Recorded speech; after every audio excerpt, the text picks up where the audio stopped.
शुक्रिया साक्षी। और आज का हमारा मुद्दा है यात्रा का इंतजार, लिस्ट तैयार, लेकिन क्या है ये पूरा मसला, समझते हैं इस पैकेज के जरिए।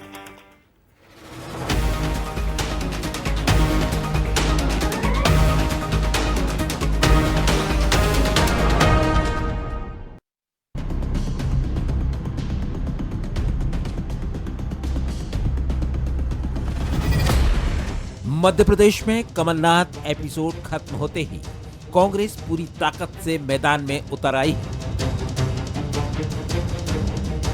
लोकसभा चुनाव के लिए कांग्रेस ने 26 सीटों पर पैनल तैयार कर लिया है। राहुल गांधी की भारत जोड़ो न्याय यात्रा 6 मार्च को मध्य प्रदेश से आगे बढ़ जाएगी। यात्रा के प्रदेश से विदा होने के बाद कभी भी कांग्रेस अपनी पहली लिस्ट जारी कर देगी। लोकसभा के लिए कांग्रेस का पैनल लगभग तैयार है। 29 में से 26 सीटों पर पैनल तैयार कर लिए गए हैं। 6 लोकसभा सीटों पर सिंगल नाम भेजे गए हैं। 14 सीटों पर तैयार हुआ है 2-2 नामों का पैनल। 4 सीटों पर 3-3 नामों का पैनल है। ग्वालियर चंबल की 2 सीटों पर 5-5 नाम हैं। भोपाल, इंदौर और सतना सीट पर तय नहीं हुआ है अभी नाम। 13 सीटों के पैनल में 14 विधायक, 1 महापौर का नाम है। खरगोन सीट से सिर्फ 2 विधायकों के नाम हैं। 10 मार्च तक आ सकती है कांग्रेस की पहली लिस्ट। कुल मिलाकर साफ है कि कांग्रेस की तरफ से पूरी तैयारी है। न्याय यात्रा के दौरान नाम फाइनल हो सकते हैं। पीसीसी चीफ जीतू पटवारी 50% युवाओं को टिकट देने के साथ ही दिग्गजों के चुनाव लड़ने का साफ संकेत दे रहे हैं। वहीं बीजेपी कांग्रेस की लिस्ट पर मजे ले रही है। पैनल्स बन गए हैं, सही समय पे टिकट वितरण होगा और सही समय पे मतलब किसी प्रकार की ये गुंजाइश कि लेट हुए, समय पे नहीं हुए, कोई उसमें से नेगेटिविटी निकले, वो समय नहीं आएगा। 50% टिकट कांग्रेस पार्टी नए लोगों को देगी, यूथ को देगी। और जहाँ तक प्रश्न है वरिष्ठ नेता, जिसका जहाँ हमारे टिकट वितरण में जो नाम्स आए हैं और जिसका जहाँ लोकप्रियता है, जो सबसे अच्छा उम्मीदवार है, वो छोटा हो या बड़ा, कितना भी बड़ा नेता, सबको लड़ना है।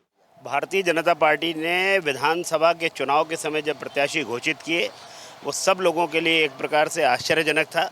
अब उनको लगता है इस फार्मूले से भारतीय जनता पार्टी जीती है, तो हम भी ये करके देखें, ये उनके दिमाग में होगा। पहले कर लें, बाद में कर लें, चुनाव कांग्रेस को नहीं जीत पाना। कांग्रेस पहले प्रत्याशी घोषित करके 24 की लड़ाई में माइलेज लेने की कोशिश कर रही है, लेकिन जिस तरह की कलह और भगदड़ उनके कुनबे में मची है, उसको देखकर लगता है कि कांग्रेस को बड़ी सर्जरी और बदलाव की जरूरत है। तभी उम्मीदवार चयन में उसका आगे निकलना 24 के महासंग्राम में सार्थक हो पाएगा।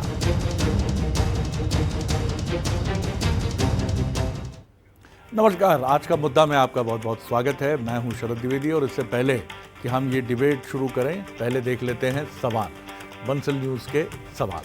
सवाल नंबर 1, क्या उम्मीदवार चयन में आगे निकलकर 2024 के लोकसभा इलेक्शन में भी आगे निकल पाएगी कांग्रेस?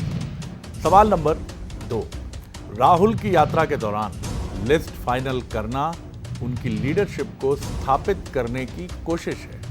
ये भी एक बड़ा सवाल है। And the third one is, क्या लिस्ट जल्दी जारी करके कांग्रेस साइकोलॉजिकल एज, मनोवैज्ञानिक फायदा बढ़त लेना चाहती है? लेकिन दूसरी तरफ बीजेपी है जो गालिब के शेर की तरह कहती है, हर एक बात पे कहते हो कि तू क्या है। सच बात है कि जब आप मुश्किलात में होते हैं, परेशानी में होते हैं, तो हर आदमी यही कहता है, अरे भैया तुम्हारे बस का नहीं है। और गालिब ने इसी को बड़े ही अलग अंदाज में कहा कि हर एक बात पे कहते हो कि तू क्या है। अब कांग्रेस को ये बताना है कि हम क्या हैं, ताकत जुटानी है, और कमलनाथ एपिसोड में उसने ये ताकत जुटाई है। और जीतू पटवारी बहुत कॉन्फिडेंस से ये बात कह रहे हैं कि छोटे बड़े सब नेताओं को लड़ना होगा और इसी के साथ 50% टिकट युवाओं को दिए जाए। और जिस तरह से पैनल और तमाम चीज़ें फाइनल हैं, तो निश्चित तौर पर एक बढ़त की बात तो होगी। अब कितना फ़ायदा पहुंचाती है, ये देखने वाली बात है। मिलिए उन मेहमानों से जो बातचीत में हमारे साथ रहेंगे। Manoj Saini, executive editor, political affairs. Manoj, बहुत स्वागत है आपका। और हमारे साथ 2 मेहमान और हैं।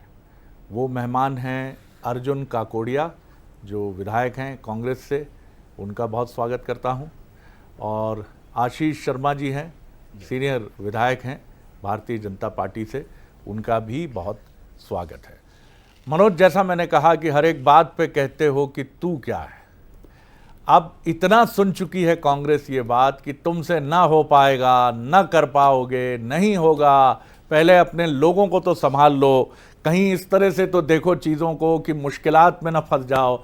इन परिस्थितियों में कांग्रेस, क्या आपको लगता है कि इस लोकसभा इलेक्शन में कोई बहुत बड़ा चमत्कार होगा? इसकी अपेक्षा नहीं है, लेकिन फिर भी कांग्रेस ताकत तो लगा रही है पूरी। हो सकता है कि 1 से 2 हो जाए या सब भी गायब हो जाएं, लेकिन मुझे लगता है उससे महत्वपूर्ण है कि आप एफर्ट कीजिए, प्रयास कीजिए। देखिए शरद जी, सबसे महत्वपूर्ण कांग्रेस के लिए यह है कि वो अपने कार्यकर्ताओं के मन में विश्वास कैसा पैदा करे। और यदि ये मानकर चल रही है कि आधे से ज़्यादा टिकट युवाओं को देना है, बहुत जल्दी कुछ सीटों पर 2-2 नाम, कुछ पर 6 अलग अलग चीज़ें तय हो गई है, तो ये अच्छी बात है, पॉजिटिव बात है कम से कम उन कार्यकर्ताओं के लिए कि नहीं, कांग्रेस अभी भी अपनी जगह डटी है। लेकिन आपको याद है कि भारतीय जनता पार्टी भी एक दौर ऐसे ही रहा करता था, जब 2 लोग सांसद बनकर पहुंचे थे, और आज वो 400 का सपना देख रहे हैं। आज कांग्रेस की स्थिति वो है कि वो सोच रही कि मध्य प्रदेश में हम 1 सीट जीत पाएंगे, 2 सीट जीत पाएंगे। एक की चर्चा बहुत होती है इस समय, तो छिंदवाड़ा की चर्चा है। आज फिर पहुंचे कमलनाथ के क्षेत्र में मोहन यादव, उन्होंने कह दिया कि चिंता मत करिए, आने वाले दिनों में आप जिनके लिए सोच रहे हैं वो भी नजर आएंगे, तो क्या फिर से एक बार चीज़ें अलग दिखाई देगी। तो कांग्रेस बीजेपी दोनों अपनी तैयारियों पर लगी। लेकिन ये जो चुनाव है वो विश्वास का चुनाव है। ये बात सच है कि भारतीय जनता पार्टी ने एक बढ़त ली है, बड़ी बढ़त है, और उनका दावा है कि हम 29 की 29 सीटें जीतेंगे, जिस छिंदवाड़ा पर नज़र है। खबरें ये भी है कि 25 तारीख को संभावना ये है कि अमित शाह भी छिंदवाड़ा पहुंच रहे हैं। पर न्याय यात्रा के बीच में यदि टिकट घोषित होती है जैसे ही उनके जाने के बाद, तो एक मनोबल कम से कम कार्यकर्ताओं को बढ़ेगा, जिसकी कांग्रेस को बेहतर और बहुत ज़्यादा जरूरत है। सीधे आशीष शर्मा जी की तरफ रुख करूंगा, जो सीनियर बीजेपी लीडर और विधायक हैं। आशीष जी, तैयारी आपकी बड़ी मजबूत है, लेकिन मन में कई बार शायद एक संवेदनशील राजनेता आप हों, और तमाम बीजेपी के नेता, ऐसा नहीं कह सकते हम कि बीजेपी के नेता संवेदनशील नहीं है, संवेदना का तत्व हर मनुष्य में है।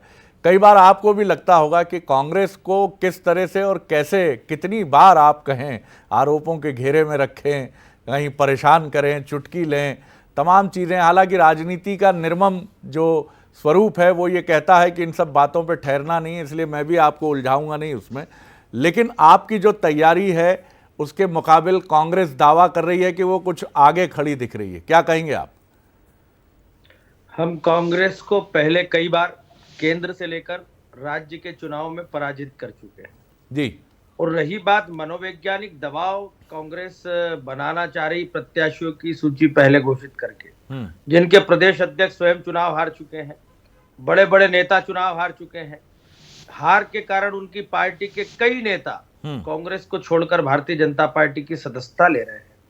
उस पार्टी की मनोवैज्ञानिक स्थिति को समझा जा सकता है। जहां तक बात है, प्रत्याशी घोषित कर देना ही पर्याप्त नहीं होता।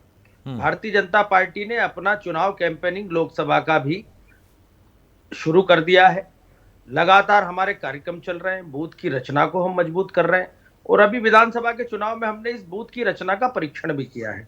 जहां तक बात है केंद्र सरकार के कामों की, जनता में मोदी जी के नेतृत्व पर अगाध श्रद्धा है, और इसलिए मुझे कहने में कतई संदेह नहीं है कि भारतीय जनता पार्टी 29 की 29 लोकसभा की सीटें जीतेगी। कांग्रेस चाहे पहले प्रत्याशी घोषित कर दे, बाद में प्रत्याशी घोषित कर दे, अंदर खाने तो ये बात भी सुनने को मिल रही कि कई सारे बड़े नेता भी कांग्रेस की तरफ से चुनाव लड़ने से मना कर चुके हैं।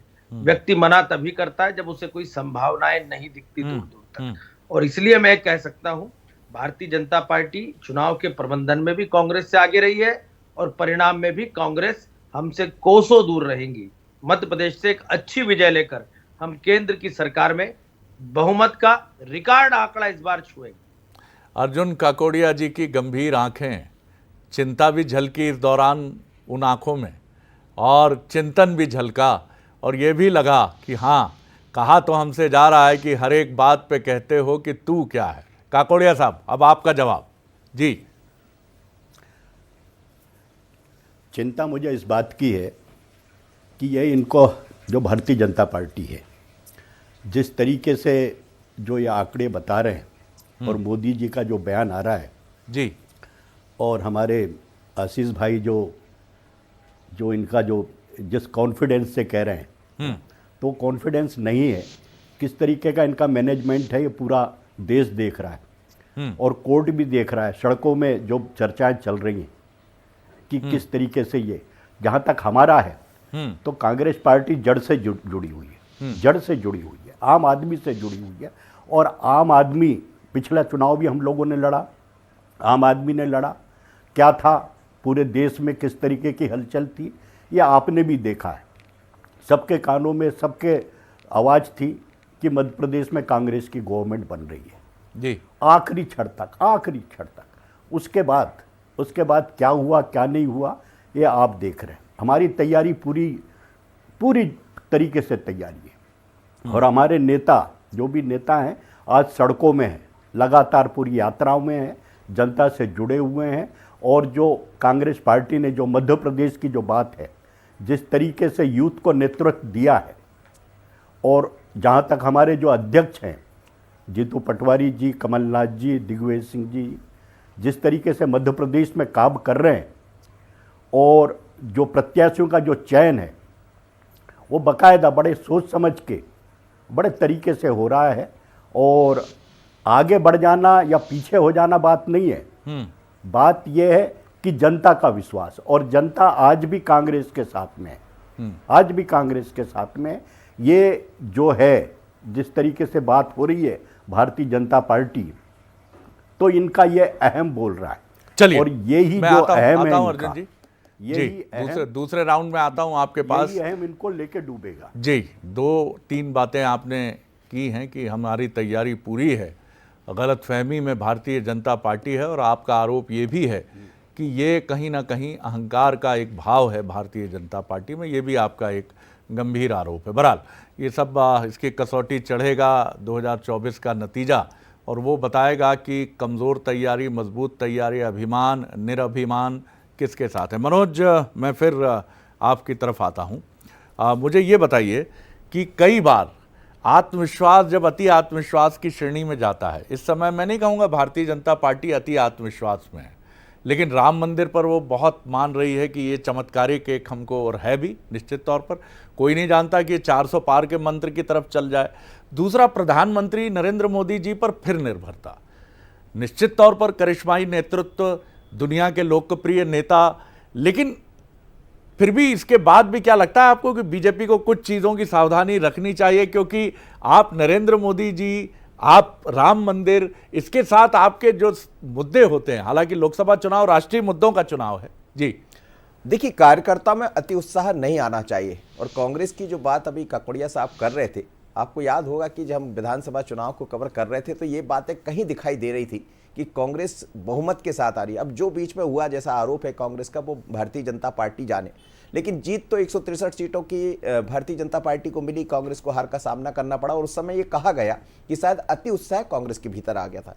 तो ये अति उत्साह निश्चित रूप से भारतीय जनता पार्टी के कार्यकर्ताओं के बीच में है, लेकिन समय समय पर बीजेपी, जैसा दिखाई दे रहा है शरद जी, अभी राष्ट्रीय अधिवेशन हुआ तो मेरे पास पक्की खबर है कि प्रधानमंत्री ने पूछा कि क्या आपके क्षेत्र का प्रत्याशी घोषित हो गया, कोई तो बताइए खड़े होकर, तो कोई नहीं बता पाया। वो दरअसल ये सुनना चाह रहे थे कि कोई ये कह दे कि हाँ प्रत्याशी घोषित हो गया, और वो प्रत्याशी है कमल का फूल, लेकिन कोई नहीं कह पाया। तो उन्होंने कहा कि नहीं, आपका प्रत्याशी घोषित हो चुका है और वो प्रत्याशी है कमल का फूल। तो आप, और इसलिए 100 दिन की कार्य योजना बीजेपी ने तैयार की है, कांग्रेस भी एक अलग तरह की कार्य योजना के साथ। और एक अच्छी खबर ये भी है कांग्रेस के लिए कि कमलनाथ जी को लेकर जो बातें कही जा रही थी, अभी अभी एक खबर आई है कि कमलनाथ जी का दौरा तय हो गया है और वो खुद अगवानी करने वाले राहुल गांधी की न्याय यात्रा में, जिसकी जरूरत है कांग्रेस को। तो एकजुटता का परिचय भी वो दे रहे हैं, लेकिन अति उत्साह ना कांग्रेस के भीतर होना चाहिए ना बीजेपी के भीतर, क्योंकि आज का मतदाता बहुत समझदार। ये सच है कि राम की लहर है, मोदी की गारंटी है, तमाम तरह की चीज़ों पर बीजेपी काम कर रही है। और एक चैलेंज है, बड़ी चुनौती है कांग्रेस के सामने, पर मैदान है ये, मैदान में कभी हार नहीं मानना चाहिए। और शायद इसी लाइन पर जीतू पटवारी और राहुल गांधी बढ़ने जा रहे हैं। आशीष जी, ये बिल्कुल सही बात है कि आपके पास करिश्माई नेतृत्व है, दिखाने के लिए अनेक उपलब्धियां हैं, और राम मंदिर का एक ऐसा कालजयी मसला है जो 500 वर्षों के बाद कहीं अपने अस्तित्व का आकार ले पाया है, और वहाँ राम मंदिर और रामलला की प्राण प्रतिष्ठा हुई है। लेकिन इसके बाद भी, क्योंकि कांग्रेस के लिए ये अस्तित्व का संघर्ष है, डू और डाई की बैटल है, और आपके लिए ये स्वर्णिम काल है, तो इन दोनों का समन्वय जितना उचित रहेगा, करो मरो के संघर्ष में कांग्रेस जितनी कर्मठता से जुड़ेगी और स्वर्णिम काल होने के बाद भी आप कोई कोर कसर नहीं छोड़ेंगे, तभी टक्कर जबरदस्त होगी या भारतीय जनता पार्टी अपनी स्वर्णिम सफलता तीसरी बार दोहराने का संकल्प लेकर आगे बढ़ सकती है? जी देखिए, कांग्रेस के पास न कोई करिश्माई नेतृत्व है, न कोई ऐसे विषय है, ऐसे मुद्दे हैं जिनके आधार पर वो लोकसभा चुनाव में भारतीय जनता पार्टी से मुकाबला कर सके। एक ही प्रोडक्ट, एक ही व्यक्ति को बार बार रीलॉन्च करने का काम कांग्रेस ने किया है।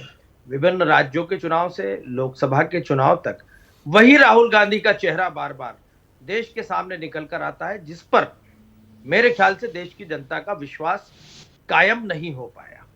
और रही बात हमारे माननीय नरेंद्र मोदी जी के नेतृत्व की, तो उन्होंने निरंतर अपना विश्वास जनता में और बढ़ाया है, और इसलिए उनके कद का आसपास भी कांग्रेस में कोई नेता नहीं है। जनता का विश्वास मोदी सरकार के कामों पर बढ़ा है, और इसलिए जनता ये समझ चुकी है कि जिस पार्टी ने, जिस सरकार ने देश के विकास को नई ऊंचाइयां दी, भारत को आर्थिक प्रगति के उच्चतम स्तर तक पहुंचाया, करोड़ों गरीबों को मकान मिले, इलाज मिला, सड़कें का अच्छा विकास हुआ, रेलवे कनेक्टिविटी देश की बढ़ रही है, हमारा सिंचाई का रकबा बढ़ रहा है, आम आदमी को सरकार से जुड़ी योजनाओं का बिना भ्रष्टाचार के लाभ मिल रहा है। यही भारतीय जनता पार्टी की, मोदी सरकार की सबसे बड़ी उपलब्धि है। और इसलिए कांग्रेस का नेतृत्व कितनी भी एक्सरसाइज कर ले, लेकिन देश की जनता का और प्रदेश की जनता का मानस भारतीय जनता पार्टी के लिए बन चुका है, और इसलिए पुनः भाजपा की सरकार बनने में कोई संदेह नहीं। अर्जुन जी, पहली तो गंभीर बात आशीष जी की ये है कि आपके पास नेतृत्व है कहाँ? जो हैं उनको बार बार रीलॉन्च किया जाता है, उनका इशारा राहुल गांधी की तरफ है, और उनका ये भी दावा है कि वो कहीं अपना इम्पैक्ट नहीं छोड़ पा रहे हैं। प्रियंका जी भी आई, वो भी उस तरह का प्रभाव अभी पैदा नहीं कर पाई, और ये एक चुनौती तो है कि नरेंद्र मोदी के मुकाबले राहुल गांधी या कौन, क्योंकि अगर आपकी सरकार बनी थी 2004 में तो कुछ चेहरे थे आपके पास, डॉक्टर मनमोहन सिंह प्रधानमंत्री बने, प्रणब मुखर्जी थे, कई चेहरे थे ऐसे जिन्होंने बाद में कांग्रेस के लिए काफी महत्वपूर्ण भूमिका निभाई। आज कौन है वो चेहरा? शरद जी माफ कीजिएगा, हमारे पास चेहरों की कमी नहीं है, हमारे पास चेहरों की कमी नहीं है। बहुत सारे नेता हैं और जनता हमारे साथ में, जनता हमारे साथ में, जनता देख रही है। जहाँ पे 67 ईयर्स में, 67 साल में इस देश में मात्र 55 लाख करोड़ कर्जा था, वो ये 9 साल में 155 करोड़ हो गया है। ये जनता देख रही है। जहाँ तक बात कर रहे हैं ना ऊंचाइयों में, तो माननीय नरेंद्र मोदी जी ने इस देश को बहुत ऊंचाइयों में पहुंचाया। बहुत बड़ा कर्जा, बहुत बड़ा, सबसे ज़्यादा बेरोजगारी, सबसे बड़ी मुद्रास्फीति, सबसे बड़ा असमानता, इस देश में भय का वातावरण सबसे ज़्यादा, आज लोग परेशान हैं। और सबसे बड़ा धोखा, ऐतिहासिक धोखा, शायद आपको मालूम हो, रावण ने दिया था मां जानकी को, सबसे बड़ा धोखा। एक भगवा रूप जब धारण करके रावण आया था मां जानकी को, पर जानकी ने विश्वास किया था। वो धोखा आज देश की जनता को याद रखना चाहिए कि क्या धोखा, वही धोखा आज मोदी जी इस देश की भोली भाली जनता को दे रहे हैं, भगवा। और उसका अंजाम क्या होगा? ये चीजें हो रही हैं। कितनी असमानता है इस देश में, किस तरीके से चल रहा है, ये जनता देख रही है। चाहे कोई भी योजनाएं हो, इनकी आवास की बात हो, गैस की बात हो, किस तरीके से भोली भाली चलिए बहनों को लूटा इन लोगों ने गैस के नाम से। जी एक क्विक रिएक्शन आपका अर्जुन जी की बात पर कि वो आरोप लगा रहे हैं, गंभीर आरोप लगा रहे हैं। जी, इन आरोपों का जवाब संसद में भी सरकार दे चुकी है, और जनता के बीच भी विभिन्न चुनाव में, विधानसभा के चुनाव में क्या कम आरोप नहीं लगे।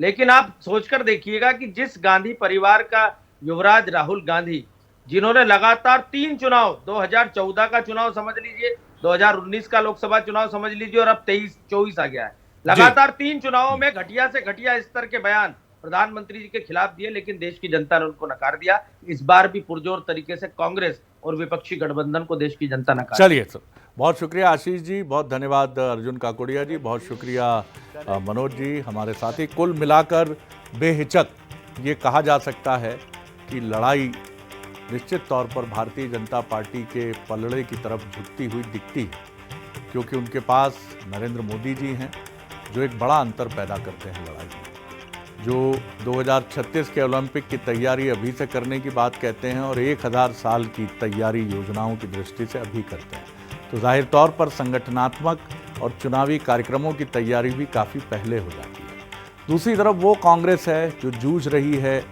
इंडिया के गठबंधन के कथित रूप से कुनबे के बिखरने से, नेताओं के इधर उधर छिटकने से, और राहुल गांधी जी की सर्व स्वीकृति को लेकर भी कांग्रेस कहीं ना कहीं संघर्ष करती तो दिखती है। लेकिन संघर्ष ही शक्ति है, उम्मीद की जानी चाहिए कांग्रेस अपने इस बिखराव टूटन के दौर से ही कहीं अपनी शक्ति ढूंढेगी, और ढूंढना ही चाहिए, क्योंकि इसके अलावा उसके पास कोई विकल्प नहीं है और लोकतंत्र के लिए भी ये बहुत आवश्यक है। आगे देखिए छत्तीसगढ़ आज का मुद्दा, मिर्नापुर की मिसाल, स्टेट एडिटर आदित्य नामदेव के साथ। नमस्कार।